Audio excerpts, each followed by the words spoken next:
Mersch, hello and welcome to Trade Finance Talks TV.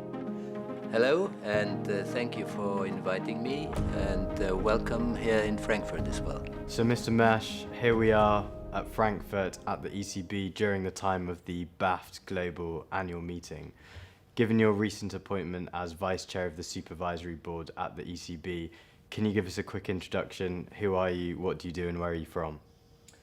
Yes, just like you, I'm not a native Frankfurter. I am a guest worker here insofar that I nevertheless, since the beginning of the ECB, I have been a member of the Governing Council because I was governor of a national central bank which participated in the euro from 98 on.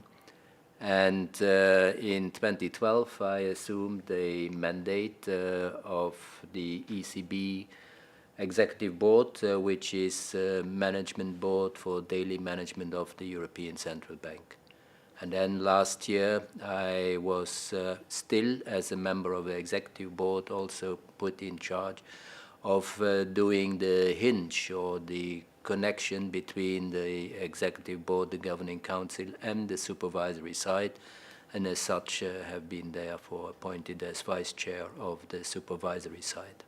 So with a lot in the news recently about the importance of independence of the central bank, can you tell me a little bit more about the mandate of the ECB and also your role as a central banker? Certainly, we have seen a certain number of what I would call body checks on governors over the last couple of months.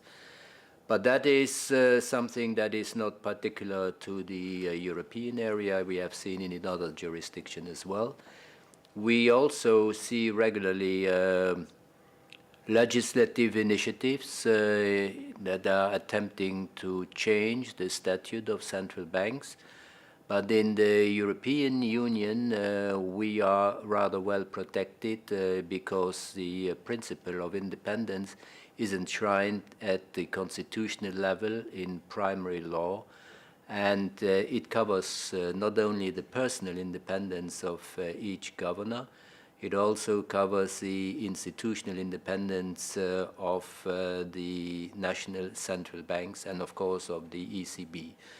On top, each initiative in Parliament that is taken at whatever level ought to be submitted to the ECB in order to give an opinion that is published. And in many of the opinions over the year, we have established a certain jurisprudence, what we see as compatible with central bank independence and what we would see as threatening this principle. Then thirdly, we have the possibility for each individual member to bring his case immediately to the judicial review. And this judicial review is done not by the national judge, but by the European judge. So these are the protective mechanisms. The question is, what is the independence for? Basically, independence is not an end in itself, but it's support also to serve the only mandate that is foreseen in the treaty for the European Central Bank, that is to pursue price stability, which is a priority mandate of the central bank. And independence also comes with increased accountability requirements, which we have hugely also fostered in terms of transparency, in terms of publication. So by and large, we are watching and monitoring very closely all developments in relation to the issue of independence, because it is a means to achieve our mandate. What are the key priorities for you at the ECB for the rest of 2020? The first one, on the monetary policy side, there would be three. I would say we have to show the same determination to do justice to our mandate, which is price stability in the way we have defined it. The second is, as it has been said, we have announced that we will embark on a strategy review. I hope this will also be able to incorporate all the changes that have taken place in society and in technology and in transmission mechanism and in regulation. And I would say for me, something that I have very close at heart is that a central bank must have full confidence of the citizen. That is supporting also its independence.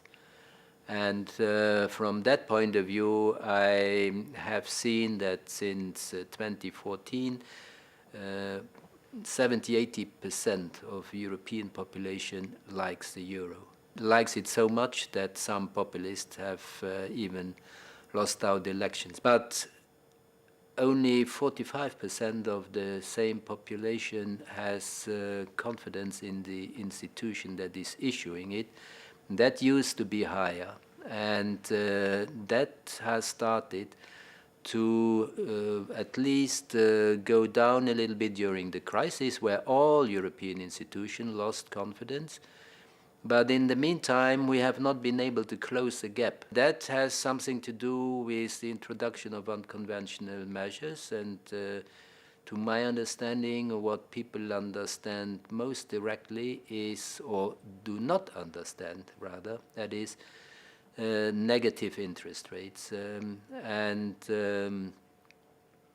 I think we have to monitor very closely not only some of our measures from a pure model-based analysis, which is a mathematical analysis whether moving from a positive territory to a negative is a quite linear continuity, but in political economy, in behavior, in understanding, I think we have hit a kind of a wall where we rather pay a price in terms of confidence when we stay for too long in negative territory or too deep in negative territory. So we have said that we continuously monitor eventual negative effects.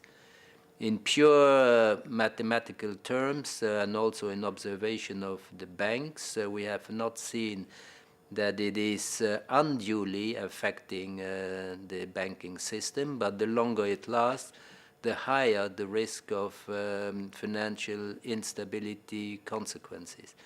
But what has not been captured by our models is that the public at large does not understand the concept of negative interest rates. And I think we have to come to grips with this gap in confidence. On the supervisory side, again, I would say confidence also has to do with providing certainty and with doing what you said you would do. And on the regulatory side, I think we should implement what we have agreed upon at the international level, at the global level. And we should implement in Europe what the other countries promised that they would implement at their national level as well. So implementing the present regulation, which is aiming at making the banking system more resilient to avoid a future crisis, to de-risk it, and therefore to increase the capital requirements. I think we promised it to our population, and we should now deliver on it. The same thing applies to the banking union. This has not been completed. And there are some elements which still, like the European Deposit Insurance Scheme, I would also say the regulatory treatment of sovereign exposures. I would also include the fulfillment of the European backstop from the European stability mechanisms. All these are close to ready and ought to be implemented. But this is more in the realm of the regulator. We are only a supervisor that implements the regulation. But in implementation, we would have as a priority, I would say, to pursue also simplification. We have at the beginning established a certain amount of processes, data collection, reporting requirements, I think it is worth after some time to take stock of what we have done and see whether some processes could not be alleviated or whether there is not scope for some simplification.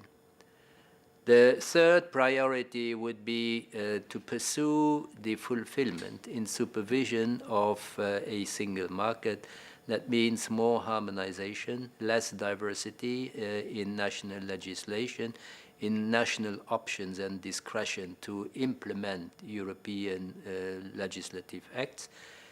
And this would, for example, go in the area for the exit of banks from the market in resolution, having a European administrative liquidation tool in case we do not rely on the European approach for resolution, because the European Resolution Board would find that there is no public interest.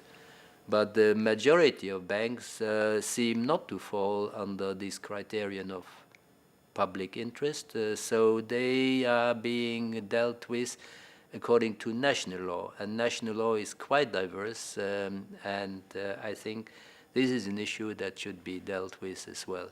Where there are still, I would say, administrative obstacles or impediments to a consolidation, we should look at it, but we should also encourage the banks to pursue their quest for increasing their cost control, because cost control is a prerequisite of being able to be available in the market for scalability and for profitability, because that is one of the biggest issues that we face in Europe: insufficient profitability and thereby investability in our banks. Mr. Mersch, I think to summarize, cautious, optimistic, but careful. I think there are some of the key take-homes and messages in terms of taking a forward-looking view. Thank you so much for your insight today on Trade Finance Talks TV. It's been great to have you. You defined the role of a central banker. Thank you very much.